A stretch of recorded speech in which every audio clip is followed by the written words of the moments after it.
अस्सलाम वालेकुम everyone, welcome back to my YouTube channel. आज की वीडियो में हम आगाज़ करने वाले हैं उर्दू ग्रामर का। और अभी मैं इसकी रीडिंग करूंगी और साथ आपको समझाऊंगी। तो चलें स्टार्ट करते हैं। उर्दू ज़बान के कुछ असूल और कवायद हैं जिन्हें ग्रामर कहते हैं। चंद अहम असूल या कवायद मंदरजा झेल हैं। सबसे पहले हमारे पास आ जाता है लफ्ज़। इंसान जो कुछ अल्फाज की सूरत में बोलता है इसे लफ्ज़ कहते हैं। मानी के एतबार से लफ्ज़ को कलमा या महमल का नाम दिया जाता है।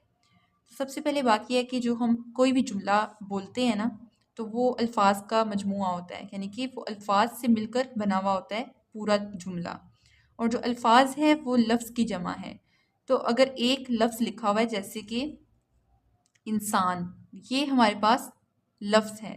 आप इसमें ये देख लें, ये पूरा का पूरा जो है ये हमें दिख रहा है, जो ये जुमला है। उसके बाद ये जितने भी आपको अलग अलग अगर मैं देखूं, इंसान, जो, कुछ, अल्फाज की सूरत, ये सारे के सारे क्या हैं? अल्फाज हैं, क्योंकि ये ज़्यादा हैं। अल्फाज से मिलकर एक पूरा जुमला बना है। और अगर हम सिर्फ इंसान को देखें, यानी कि सिर्फ लफ्ज़ इंसान को देखें, तो फिर ये एक लफ्ज़ होगा, ठीक है। और अगर हम इन दो लफ्ज़ों को मिला लें, इंसान जो, फिर तीसरा लफ्ज़ मिला लें कुछ, इंसान जो कुछ, फिर अल्फाज को मिला लें, इंसान जो कुछ अल्फाज, यानी कि एक जो लफ्ज़ है वो इंसान है। और जब हम ज़्यादा अल्फाज को मिला लेते हैं तो वो एक जुमला बन जाता है। तो आपको लफ्ज़ से समझना है कि वो सिंगल एक वर्ड है, ठीक है, सिंगल एक लफ्ज़ है, जैसे कि इंसान।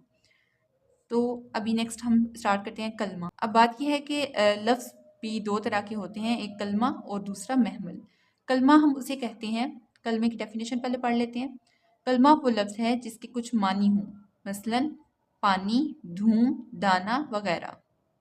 अब इसका मतलब ये है कि हमारे पास बहुत सारे अल्फाज होते हैं, जुमले होते हैं, और आम तौर पर हम जितने भी अल्फाज बोल रहे होते हैं वो ज़रूरी नहीं है कि वो सिर्फ कलमा हो, यानी कि उनका कोई मीनिंग हो। जिनका मीनिंग होता है उनको कहते हैं कलमा, ठीक है। और जिनका मीनिंग नहीं होता, जैसे कि हम उनको साथ वैसे ही मिला लेते हैं, जैसे पानी पानी, खाना वाना, हम कहते हैं कि पानी वानी पी लें, या हम कहते हैं कि खाना वाना खा लें। तो जो खाना है वो कलमा है, और जो वाना हमने वैसे ही साथ लगाया है वो हमारा महमल होता है। अब महमल की डेफिनेशन हम पढ़ लेते हैं। महमल वो लफ्ज़ जिसके कुछ मानी ना हो बल्कि बामानी लफ्ज़ के साथ यूं ही बोला जाए, महमल कहलाता है। अभी जैसे मैंने डिफ़ाइन किया है कि कलमा वो होता है जिसके कोई मीनिंग होता है, ठीक है। और जो महमल है वो वाला लफ्ज़ होता है जिसका कोई मीनिंग नहीं होता, हम वैसे ही साथ उसको लगा लेते हैं। और बामानी का मतलब क्या है? कि जिसका कोई मीनिंग हो। बा, बे अलिफ बा जो लिखा हुआ है, इसका मतलब होता है कि जिसका कोई मीनिंग हो। अब ये लिखा हुआ है बल्कि बामानी लफ्ज़ के साथ, यानी कि मीनिंग वाले लफ्ज़ के साथ यूं ही बोला जाए, वो महमल कहलाता है। यानी आप एग्जांपल ले लें, जैसे मैंने अभी बताया, यहाँ पे लिखा हुआ है मसलन पानी के साथ वानी। तो पानी वानी है ना, तो पानी जो है ये बामानी लफ्ज़ है, इसका कोई मीनिंग है, और इसके साथ जब वानी लगा देंगे तो ये महमल है। धूम के साथ धाम, और दाना के साथ धुनका वगैरह। जुमला, अब हमारे पास जुमला आ जाता है, इसकी डेफिनेशन पढ़ते हैं। ग्रामर की ज़बान में बामानी अल्फाज का वो मजमुआ जिसे पढ़कर या सुनकर पूरी तरह बात समझ में आ जाए, जुमला कहलाता है। मसलन खुदा एक है, ये एक किताब है वगैरह। अब जुमले की डेफिनेशन क्या होगी कि ग्रामर की ज़बान में जुमले की जो डेफिनेशन है वो ये है कि बामानी अल्फाज का वो मजमुआ, यानी कि वो अल्फाज जिनका कोई मीनिंग होता है, तो महमल वाले अल्फाज नहीं। बामानी अल्फाज जिनका कोई मीनिंग होता है, यानी उनका मजमूआ आप ले लें, यानी कि उनको इकट्ठा कर लें, उनको जोड़ लें, तो उससे कोई पूरी बात आपको समझ में आ जाए, तो वह जुमला कहलाता है।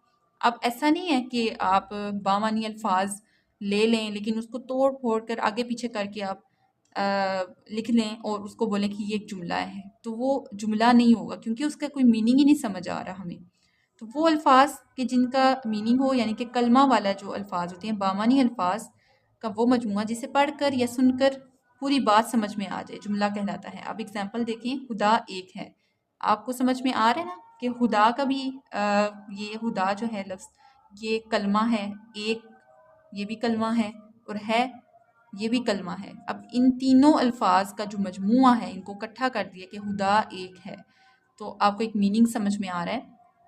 کہ جملہ بولا جا رہا ہے یہ، تو پھر یہ بات سمجھ میں آ رہی ہے خدا ایک ہے، یہ ایک کتاب ہے۔ آپ ایگزامپل لے لیں، یہ ایک گلاس ہے، یہ پانی کا گلاس ہے، یا اس طرح سے آپ ایگزامپل لے سکتے ہیں۔ تو آپ کو ایک بات سمجھ میں آ رہی ہے تو وہ جملہ کہلائے گا۔ تو انشاءاللہ نیکسٹ ویڈیو میں ہم پڑھیں گے کلمہ کی اقسام۔ تو نیکسٹ ویڈیو دیکھنے کے لیے آپ میرے چینل کو سبسکرائب کر سکتے ہیں، میرے ویڈیو کو لائک کر سکتے ہیں اور دوستوں کے ساتھ شیئر کر سکتے ہیں، اور چھوٹے بچوں کو بھی آپ میری ویڈیو لگا کر دے سکتے ہیں کہ وہ دیکھیں اور اسے سمجھیں اور پڑھیں۔ تو انشاءاللہ ملتے ہیں نیکسٹ ویڈیو میں، تب تک کے لیے ٹیک کیئر، اللہ حافظ۔